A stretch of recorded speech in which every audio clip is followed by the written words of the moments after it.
Достар, депозит бойынша қаншама сұрақ келіп жатыр. Өз депозитімді мен сата алам ба деп.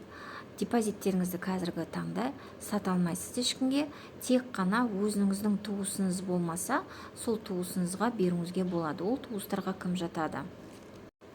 Ата-ана, бала-шаға, немере, шөбере дегендей, құда жекжат. Ең бастысы өзіңіздің туыстық байланысыңызды дәлелдесеңіз болды. Және сол депозитіңізді тек туыстарыңызға ғана бере аласыз.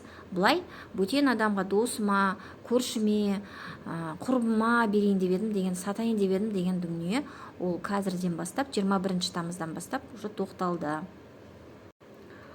Бұлай ипотека рәсімдеген кезде бірнеше туысыңыздың депозитін өзіңізге алсаңыз, және де сол депозиттердің көрсеткіштерін қосқан кезде, егер де көрсеткіші жетіп жатса, өзіңіз ипотеканы рәсімдеуіңізге болады.